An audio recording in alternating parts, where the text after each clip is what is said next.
Hello everyone. I'm going to show you how to do a pumpkin for the Good Gourds contest that we're going to be running, and it's where you make one, you bring it into the store by October 1st, and then the customers will be voting on the pumpkins that they like the best. And what you'll be able to win is 1 yard of the Moda, what is it, Happy Haunt? Home Sweet Haunt collection. So hopefully you'll get some inspiration here, and you can look into your scrap box and see whatever you have there. You don't need a huge piece. This is a 22 by 13 that was suggested by the We Also, Burning the We Also website, which is linked in our magazine on page, what page is that? 46. So you can see that there, but you could easily take pieces and sew them together. You can make a smaller one if you don't have such a big. This was cut from a fat quarter, so that's a good place to start. So you only need to do a basting stitch. So we're going to do a basting stitch close to the end of the fabric. Now I'm just going to do a little bit here so you can see, and then what I'd like you to do, I never ever do a single basting stitch.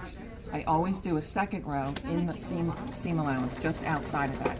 So what that looks like is this here. You can see where you stitch one and then you stitch another one right near it. This helps you to have more even gathers, and it gives you a little bit of strength. So you're going to do that, and that's actually the bottom of the pumpkin. And then you're going to stitch again about an inch, a little more than an inch from the other side. Stitch it from side to side. And what that's going to give you is a little bit of a head to wrap the stem around when you're done. So the next step is then to sew right sides together. Pull your basting stitches out of the way and sew a 1/4 inch seam right down there. So that's going to look like this. Okay, then I've pressed mine open. You can take it to the iron and press it, or if you've got one of these fabulous Buy Any stilettos with the pressing end on the other end, you can just finger press it like that. It really does a good job.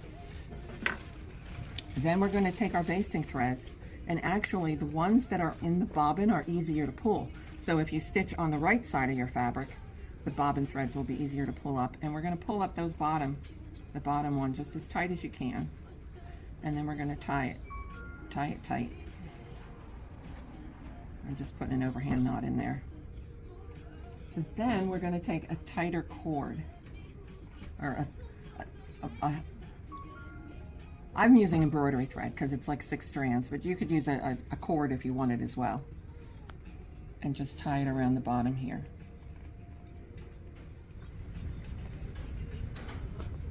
I like to use a square knot, which is right over left, left over right, for any of you scout enthusiasts or boat enthusiasts out there. So it makes it nice and tight. And then we're going to turn it right side out. Now, I just realized there's another step, or there's another option of gathering this together that I didn't tell you about, so I'm going to tell you about that now. If you have a heavier fabric, like I've chosen this velour that would make a gorgeous pumpkin, it's going to be really hard to gather this together. So what I like to do with that is I took a nice heavy cord and I zigzagged over it, so that then it's real easy to just pull that up like that, and you don't have to worry about it breaking. So see how that goes together really nicely. Okay, back to the pumpkin. We've just tied it around the bottom, nice and tight, and now we've got something that looks like this. And then we're going to start stuffing it. And you may say, what do I stuff it with? This one that I made, I had some fleece pieces. I also used batting scraps, that if you just take your batting, leftover pieces from the edge of a quilt or whatever, and just chop them up, it makes a nice stuffing. So I'm going to put some of those in here, like this. You can also use fiber fill. You don't ever want to take just a big handful of it and stuff it in. You want to put it in smaller bunches, because it just makes it easier to have a nice shape. What I want to do at this point is to start to gather this so that I have a better idea what I'm going to need. So I'm going to take the 2 bobbin threads on one side and the 2 bobbin threads on the other side, and just start gathering it up. You want to leave room that you can still put some stuffing in there, but it gives you a better idea because it starts to curve over of just how much stuffing you need in there. But it really makes a lot of sense if you don't have this, especially if you don't have that. Can use up some of your little scraps. If you've got light colored, like I'm using a light color fabric here, so you would need to use a light color fabric if you were going to stuff it. You could make little strippy strings of the fabric and just wrap them on each other. Just wrap it together and stuff them in there. But it's a great way to recycle what you have. Looks like I'm going to need probably most of what I have here. I feel like I didn't quite stuff that one. So I've gone ahead and gathered up the top. Not 100%, only because we need to make our divisions in the pumpkin, and you need to be able to poke the needle up through and pull it out of the top. So you need enough room for your finger to stick in there. So I've taken a couple of yards of embroidery floss, and I'm using a crewel needle, one with a big eye. It needs to be fairly long too.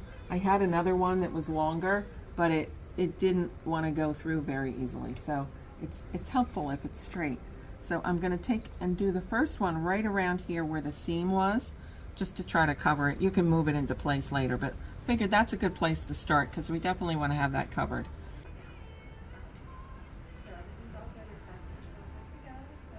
That looks like a good height.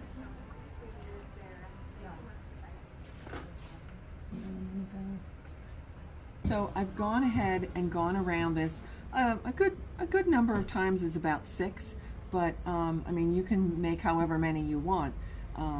But I've done it around the middle, and then I went about a third, and then through the other third, and just kind of pulling it down to scrunch it the way you want, and then pull this back up through and put the string through the fabric and tie a knot. And you could tie a knot in one direction and go back and tie a knot in another direction just to kind of make sure that it's held tight. I'll do that, make 2 knots. So then the next thing I did then was to just kind of go around and make sure that your gathers look the way you want. You know, scrunch them up a little bit. And then we're going to put the stem on. Now I used cork. You could sew a stem out of fabric if you wanted.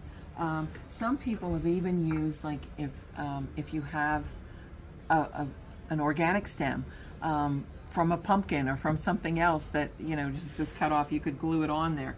But what I did was I used a piece of cork and I took it and bent it around. I don't have my hot glue gun here, but I hot glued here and glued it here in the center. And then I'll show you on this one, because there wasn't, you don't need to waste that much cork to wrap it really tight like that, but you could take a smaller piece, coil it up, and then stick it down in the center, which is what I did on that. You can take a smaller piece and coil it, and you can coil it tight, and then you can kind of let it loosen some and put some hot glue in there, stick it in tight, and then that sort of covers the hole, and then hot glue there and stick it down in, and you've got a really cute pumpkin. So one other thing you could do if you like to cover the bottom, I didn't love the way, oh, mine popped off. Here it is. I didn't like the way this looked originally, so I hot glued. I can see that I need to put more hot glue there, but I just put a little piece of a round piece of cork on there to just secure it all and make it look pretty. So I'm really anxious to see all the entries that you're going to bring in by October 1st. Remember that on page 46 of the magazine is the link for the directions, and whoever the winner is, you're going to be chosen by your peers. Whoever the winner is going to be featured in our winter magazine, or the one that comes out in January. So like I said, really looking forward to see all your pumpkins and or other kind of gourds. Just enter our Good Gourds contest. Thanks.